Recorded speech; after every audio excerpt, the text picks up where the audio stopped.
Shri Venkateswara gold తాకట్టులో ఉన్న మీ బంగారాన్ని విడిపించి కొనబడును.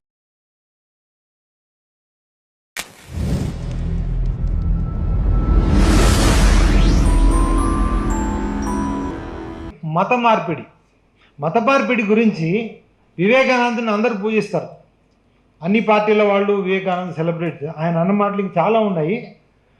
And then every man going out of Hindu pale is not only a man less but an enemy more.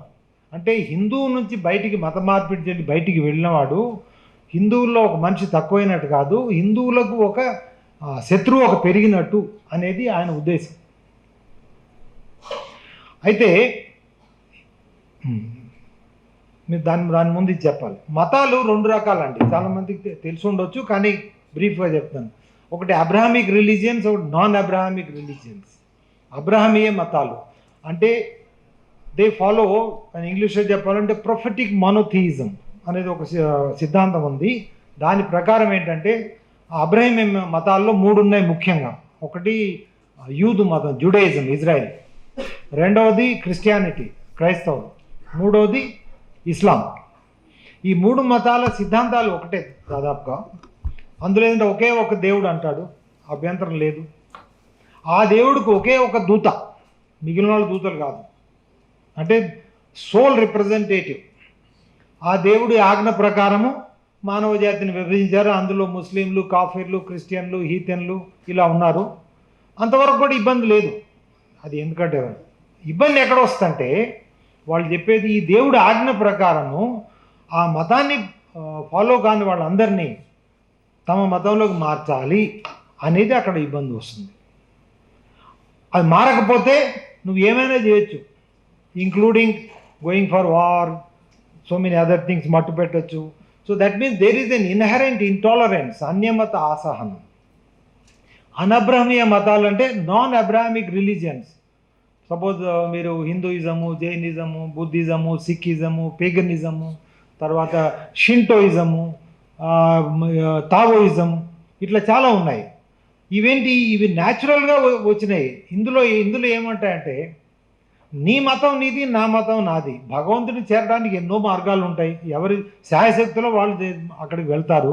So నువ్వు ఏం పూజించాలనుకున్నా, నువ్వు ఏం చేయాలనుకున్నా, నువ్వు పూజించకపోయినా అది నీ ఇష్టం.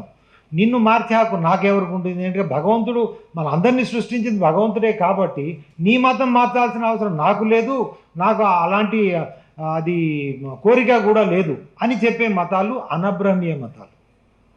అంటే ఒకళ్ళు శాకాహారులు, ఇంకొకళ్ళు మాంసాహారులు.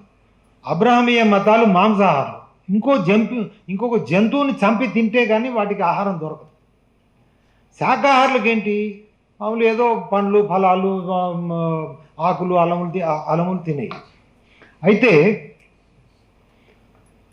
ఇప్పుడు మనం రాజ్యాంగం ఏం చెప్తుంది, అన్ని మతాల వారికి మత ప్రచారము అంటే మత మార్పిడి చేసుకోవడానికి సమాన హక్కులు ఇచ్చామన్నారు. ఇప్పుడు ఉదాహరణకి నేను మాంసాహారిని, సార్ శాకాహారి, మీరు ఎవరైనా మమ్మల్ని ఇద్దరు భోజనాన్ని పిలుస్తారు, కేవలం అక్కడ మాంసాహార భోజనమే పెడతారు.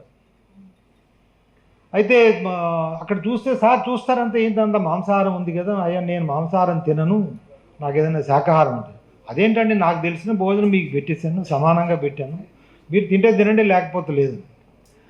అయితే ఆ భోజనం నాకు చాలా సుష్టిగా ఉంటుంది, ఎందుకంటే నేను మాంసాహారిని కదా, బ్రహ్మాండంగా నేను తినేస్తాను. కానీ సార్ ఏమో ఆకలితోని ఉండిపోతాడు. ఇది సమాన హక్కు. సమాన హక్కు అంటే ప్రజల అవసరాల ప్రకారము, ప్రజల అవసరాలను తీర్చే హక్కు సమాన హక్కు. అట్లాగే మీరు ఇంకొక ఉదాహరణ తీసుకోండి. జంతు ప్రపంచంలో ఒక తోడేలు, ఒక జింక, సపోజ్ మనం ఒక రూల్ చేసామనుకోండి, మీరు ఎవరినైనా చంపి తినొచ్చని.